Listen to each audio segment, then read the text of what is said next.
आपण इथे ना हे 1 टेबलस्पून धणे ना असे जाडसर भरडून घेतले बघा.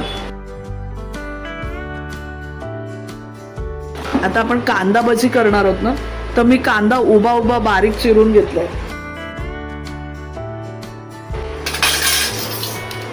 तो असा मोकळा करून घेऊया पहिले.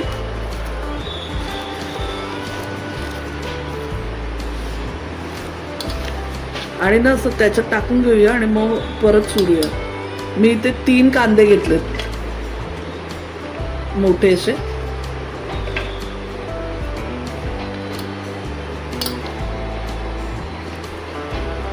आता कांदे आपण 3 मोठे मोठे घेतलेले. मीठ टाकून चुरून घेऊया ते. 1 टीस्पून आपण मीठ टाकलं.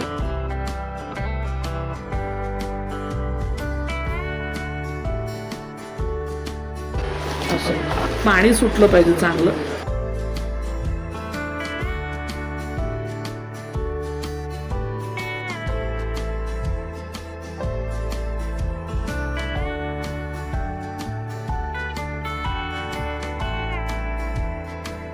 मस्त चुरून घेऊया. पाणी सुटलं पाहिजे. थोडंसं अजून मीठ टाकूया, म्हणजे पीठ टाकणार आहे ना आपण.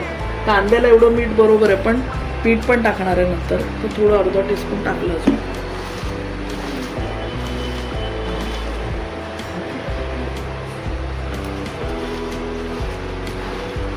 धण्यामुळे ना मस्त छान स्मेल येतोय.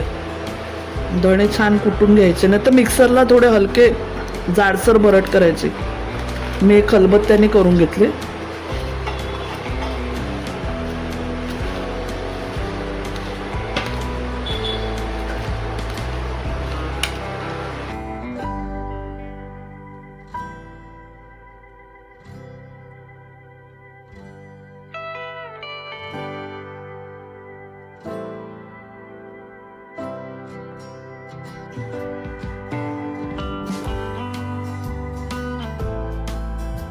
तर आता बघा आपला कांदा छान कालवून झालाय. अर्धा टीस्पून आपण हळद टाकली. 1 टीस्पून मिरची पावडर टाकली. थोडंसं धणा जिरा पावडर टाकली. ह्याच्यात 1 वाटी बेसन घेऊया आपण.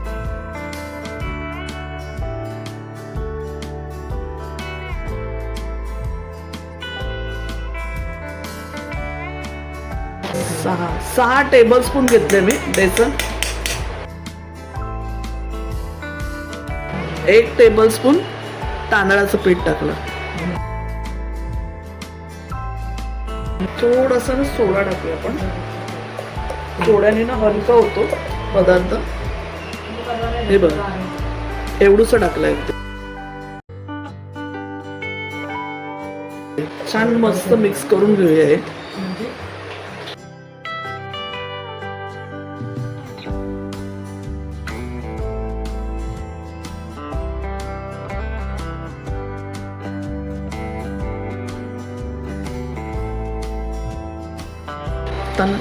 अजून थोडंसं बेसन टाकूया. 5 टेबलस्पून टाकलेलं ना आपण. तर इकडे ना मी मध्ये अशी जागा करून घेतले. मी ह्याच्यामध्ये 1 टेबलस्पून गरम तेल टाकणार आहे, कडकडीत गरम, म्हणून मी जागा करून ठेवले.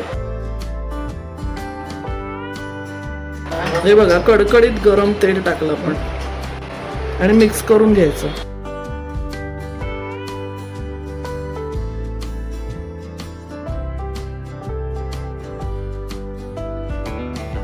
आता तेल छान कडकडीत गरम झालंय. आपण सर्व भजी टाकून तळून घेऊया.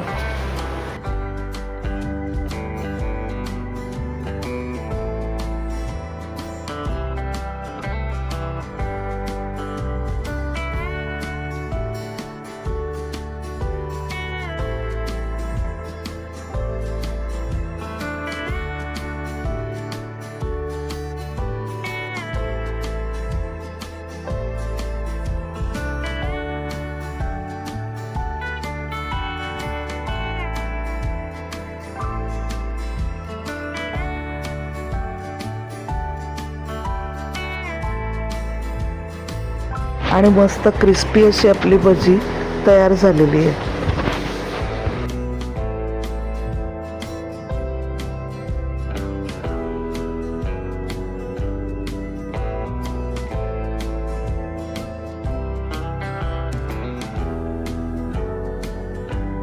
इथे आपण एक मोठी वाटी बेसन घेतलेलं आहे, त्याच्यामध्ये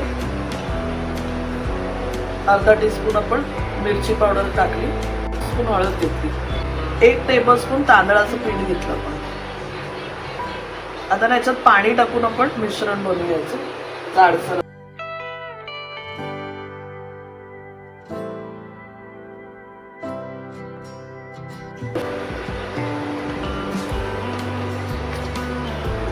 चांगलं मिक्स करून घेऊया आपण.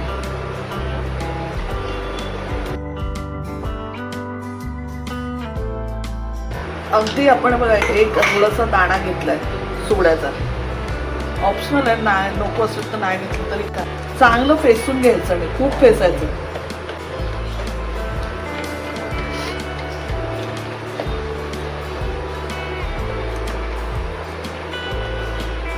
मध्ये थोडी जागा करून आपल्याला तेल टाकायचं. आपण कडकडीत गरम तेल आहे ना, 1 पळी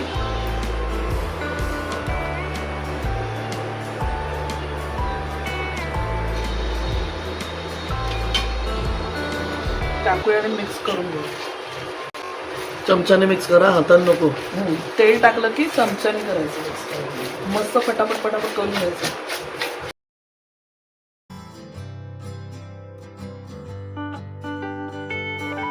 आता छान पिठाच्या मिश्रणामध्ये बटाटी डीप करून आपण छान फ्राय करून घेऊया.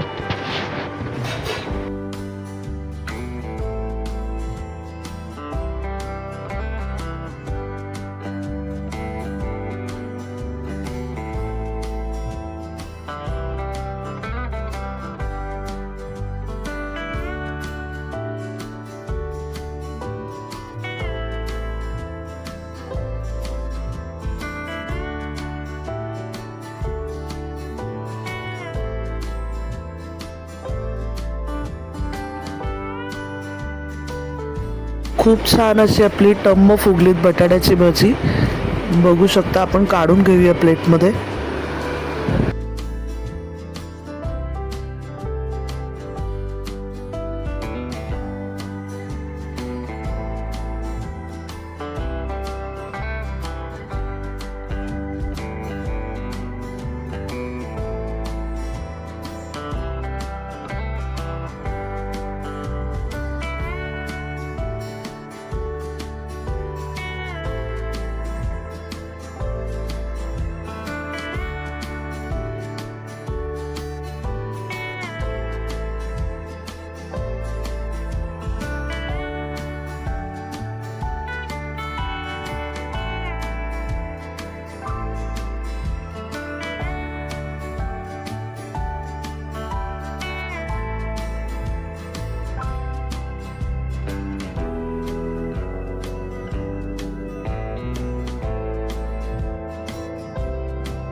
आणि अशाच प्रकारे या सेम मिश्रणामध्ये मी मिरचीची भजी सुद्धा फ्राय करून घेतली.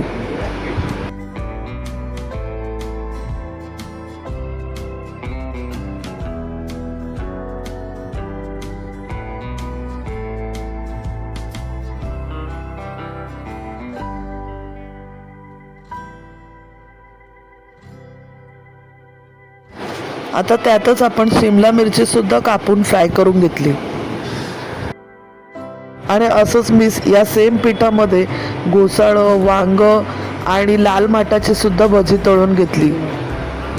तुम्हाला जर ही रेसिपी आवडली असेल तर नक्की बनवून बघा आणि चॅनलवर नवीन असाल तर चॅनलला सबस्क्राईब करा. धन्यवाद.